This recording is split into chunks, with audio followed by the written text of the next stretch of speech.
किताब उर्दू अफ़साना अहद हाज़िर में जिल्द दोम मरतब राबिया रबा अफ़साना निगार शमूल अहमद पैदाइश 4 मई 1945 भागपुर ज़िला बिहार तालीम ग्रेजुएट रांची यूनिवर्सिटी जमशेदपुर एज़ाज़ मजलिस फ़रोग़ अदब दोहा क़तर 2012 सुहेल अज़ीम आबादी अवार्ड बिहार उर्दू अकादमी पटना तसनीफ़ बगुल अफ़साने 1988 सिंगारदान अफ़साने 1996 अलक़बूस की गर्दन अफ़साने अंकबूत अफ़साने 2010 नदी नावल 1993 महामारी नावल 2003 ए दिल आवारा 2015 गर्दाब नावल 2016 अफ़साना सिंगारदान फ़साद में रंडियाँ भी लूटी गई थीं। बरजमोहन के नसीम जान का सिंगारदान हाथ लगा था। सिंगारदान का फ्रेम हाथी दांत का था जिसमें खद आदम शीशा हुआ था। बरजमोहन की लड़कियां बारी बारी शीशे में आकर अपना अक्स देखा करती थीं। फ्रेम में जगह जगह तेल, नाखून, पॉलिश और लिपस्टिक के धब्बे थे जिससे इसका रंग मैला हो गया था।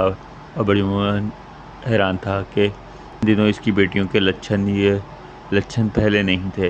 पहले भी वो बांग कोनी में खड़ी रहती थी लेकिन अंदाज ये नहीं था। अब छोटी चेहरे पर इस तरह पाउडर थोपती थी और होठों पर गाढ़ी लिपस्टिक जमा कर बालकोनी में ठट्ठा करती थी। आज भी तीनों बालकोनी में खड़ी आपस में ठट्ठा कर रही थीं और इस तरह चीले कर रही थीं। बरजमोहन चुपचाप एक सड़क पर खड़ा इनकी नक़्ल हरकत देख रहा था।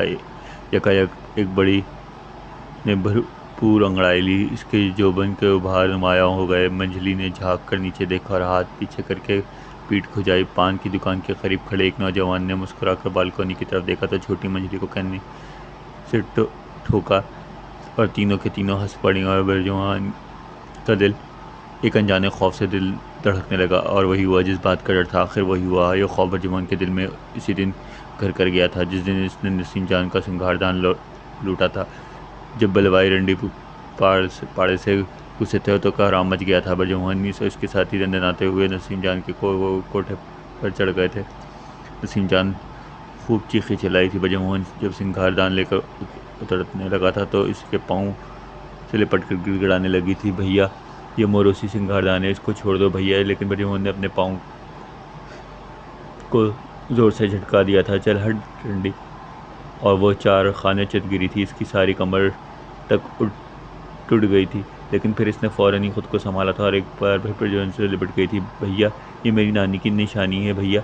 इस बार बरजमोहन ने इसके कमर पर जोरदार लात मारी। नसीम जान ज़मीन पर दूसरी ओर गिरी। इसके ब्लाउज़ के बटन खुल गए थे और छातियाँ झूलने लगीं। बरजमोहन का छुरा चमकाया। काट लूँगा। नसीम जान सहम गई और दोनों हाथों से छातियों को ढकती हुई कोने में दबक गई। बरजमोहन सिंगारदान लेते नीचे उतर गया।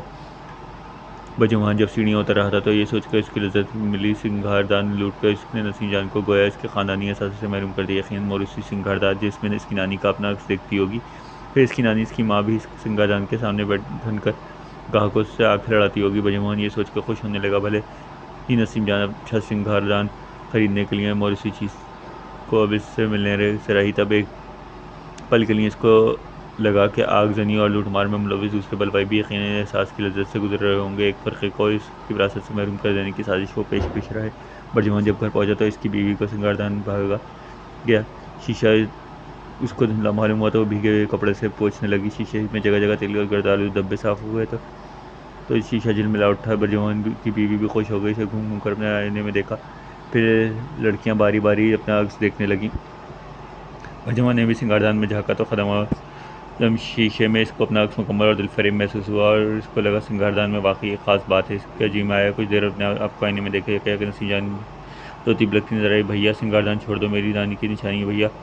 चल हट रंडी। बरजमोहन ने गुस्से में सर को 2-3 झटके दिया और सामने से हट गया। बरजमोहन ने सिंगारदान अपने बेडरूम में रखा। अब कोई पुराने सिंगारदान को पूछता नहीं था। ये सिंगारदान जैसे सबका महबूब बन गया था। घर का हर फर्द खामख्वाह आईने के सामने खड़ा रहता है। बरजमोहन अक्सर सोचता कि रंडी के सिंगारदान में आखिर क्या है, क्या पुरस्कार छुपा है। आईने से जब पक जैसा जाता है। लड़कियां जल्दी हटने का नाम नहीं लेती और बीवी भी रह रहकर ख़ुद को मुख्तलिफ़ ज़ावियों से घूरती रहती हैं, यहाँ तक कि खुद भी, लेकिन इसके लिए देर तक आईने का सामना मुश्किल करना मुश्किल होता है। फ़ौरन ही नसीम जान बिलखने लगती है और बरजवान के दिलो दिमाग पर धुआं सा छाने लगता। बरजवान ने महसूस किया घर में सबके रंग ढंग बदलने लगे हैं। बीवी को अब लहजे में मटका कर चलती है, फूले मटका कर चलती है और दांतों में मसी भी लगाती है। लड़कियां पाँव में पायल बांधने लगी थीं और नए ढंग से बनाव श्रृंगार में लगी थीं। टीका, लिपस्टिक और काजल के दो गालों पर भी तेल भी लगा दी थी। घर में एक पानदान भी आ गया था और हर शाम फूल और गुजरे भी आने लगे थे। बरजवान की बीवी सारी शाम पान लेकर बैठ जाती, छालियाँ करती, संग ठट्टा करती। बरजवान तमाशाई बनकर सब कुछ देखता रहता है। इसको हैरत थी इसकी ज़बान गम क्यों हो गई और वो कुछ बोलता क्यों नहीं, इन्हें तन भी क्यों नहीं करता। एक दिन बरजवान अपने कमरे में मौजूद था, बड़ी सिंगारदान के सामने आके खड़ी होकर कुछ देर सबने आपको दाएं बाएं देखा और चोली के बंद ढीले करने लगी। फिर बायां बाजू ऊपर उठाया और दूसरे हाथ की उंगलियों से बगल के बालों को छूकर पर से गर्दन के दराज लोशन से निकालकर बगल में मलने लगी। बरजवान जैसे जैसे सकते में आ गया और चुपचाप बेटी की नक्ल हरकत देख रहा था। इतने में मंजली भी आ गया, उसके पीछे पीछे छोटी भी दीदी लोशन भी दो, क्या करेगी बड़ी इतराई, दीदी ये बाथरूम में लगाएगी। छोटी बोली, चल हट। मंजली ने छोटी के गालों से चुटकी ली और तीनों के तीनों हंसने लगे। बरजवान का दिल किसी अनजाने खौफ में धड़कने लगा। इन लड़कियों को तो श्रृंगार ही बदलने लगे हैं, इनको कमरे में अपने बाप की मौजूदगी का भी ख्याल नहीं। तब बरजवान ने अपनी जगह से हटकर इसकी तरह खड़ा हुआ कि इसका श्रृंगार पे नजर न आने लगा। लेकिन लड़कियों के रवैये में कोई फ़र्क ना आया। बड़ी इस तरह लोशन लगाने में हिमक रही और दोनों का गुलगुला करती रही और नैन मटकाती रहीं। बरजुमन को महसूस हुआ जैसे अब इसका वजूद नहीं। तब यकायक नसीम जान शीशे में मुस्कुराई, घर में अब मेरा वजूद है। और बरजुमन हैरान रह गया, इसका लगा हुआ वाकई नसीम जान शीशे में बंद होकर चली आई है। एक दिन निकलेगी और घर के चप्पे चप्पे में ढल जाएगी। जब बरजुमन ने कमरे से निकलना चाहा, लेकिन इसके पाँव जैसे ज़मीन में अकड़ गए। वो अपनी जगह से हिल ना सका, खामोश श्रृंगार को तकता रहा और लड़कियां हंसती रहीं। दफ्तन बरजुमन को महसूस हुआ इससे ठट्टा करती लड़कियों के दरमियान इस वक्त कमरे में कब बाप नहीं, एक बड़वा खड़ा हो। बरजुमान को अब श्रृंगार से खौफ महसूस होने लगा और नसीम जान अब शीशे में हंसने लगी। बड़ी चूड़ियाँ खनकाती तो वह छोटी पायल छनकाती बजाती और वो हंसती और बरजुमान को अब आज भी वो बालकनी में खड़ी हंस रही थी। तमाशाई बना सब कुछ देख रहा था। इसका दिल जाने खौफ में धड़का था। बरजुमान ने महसूस किया राहगीर भी रुक रुक कर बालकनी की तरफ देखने लगे हैं। यकायक दुकान के करीब खड़े नौजवान ने इशारे किए। जवाब में लड़की ने भी इशारे किए तो नौजवान मुस्कुराने लगा। बरजुमान ने के जी में आया वो नौजवान का नाम पूछे। वो दुकान की तरफ बढ़ा, लेकिन नज़दीक पहुंच कर खामोश रहा। दफ्तर इससे महसूस हुआ वो नौजवान इसी तरह दिलचस्पी ले रहा है जिस तरह लड़कियां ले रही हैं। ये तब ये सोचकर इसे हैरत हुई, ऐसा वो इसका नाम क्यों पूछना चाहता है, आखिर इसके इरादे क्या हैं, क्या वो इस लड़कियों के दरमियान ले जाएगा। बरजुमान के होठों पर एक लम्हे पुरस्कार मुस्कुराहट सी रिंग गई। इसने पान का पेड़ा कलने में दबाया, जब जेब से कंघी निकाल के पास छूटे और इस तरह बालों में कंघी करते हुए इसकी राहत का एहसास हुआ। इसने एक बार कंघी से नौजवान की तरफ देखा और एक रिक्शा वाले को ऐसा बातें कर रहा था, बीच बीच में बालकनी की तरफ देख रहा था। जब कंघी रुकते हुए बरजुमान ने महसूस किया कि वाकई इसकी नौजवान में किसी हद तक दिलचस्पी जोर है, गोया वो खुद इस संस्कार का भी हो। ये संस्कार और संस्कार क्या हो सकता है, इसका क्या संस्कार हो है था। एक रंडी का लौंडा एक रंडी को एक इस तरह रोती थी, भैया भैया मेरे पैर। बरजुमान के कानों में नसीम जान के रखने की आवाज़ गूंजने लगी। बरजुमान ने गुस्से में दो तीन झटके सर को एक नज़र बालकनी की तरफ देखा, पान के पैसे अदा किया, सड़क पार करके घर में दाखिल हो गया। अपने कमरे में आकर श्रृंगारदान के सामने खड़ा हो गया। इसको अपना रंग रूप बदला हुआ नजर आया। चेहरे पर जगह जगह झाइयाँ थी, आंखों में कासनी रंग का गुलाबा था। एक बार इसने धोती को गिराव खोल कर बांध दिया और फिर चेहरों की झाइयों पर हाथ भरने लगा। इसके जी में आया कि आंखों में सुरमा लगाया, गले में रुमाल लगाया। कुछ देर बाद वो इस तरह घूरता रहा। फिर इसकी बीवी भी आ गई। इसने अंगिया पर ही सारी लपेट रखी थी।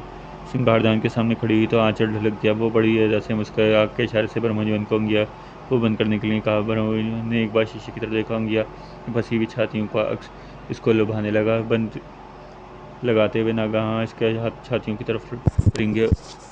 वही दैया, बरजुमान की बीवी बल खा गया। बरजुमान की अजीब सी कैफियत हो गई। इसने छातियों को जोर से दबाया है, जा इसकी भी कमसाई और बरजुमान के खून की गर्दश का लखेज हो गई। इसने झट में अंगिया उसका फिर और पलंग पर खींच लिया। वो लेट पलंग पर गिरी। बरजुमान ने एक शीशे की तरफ दराज से सुरमा निकाली और आंखों में सुरमा लगाया, कलाई पर गजरा लपेटा और गले में लाल रुमाल बांधकर नीचे उतर गया। सीढ़ी के करीब दीवार से लगकर बीड़ी के लंबे लंबे कश लेने लगा।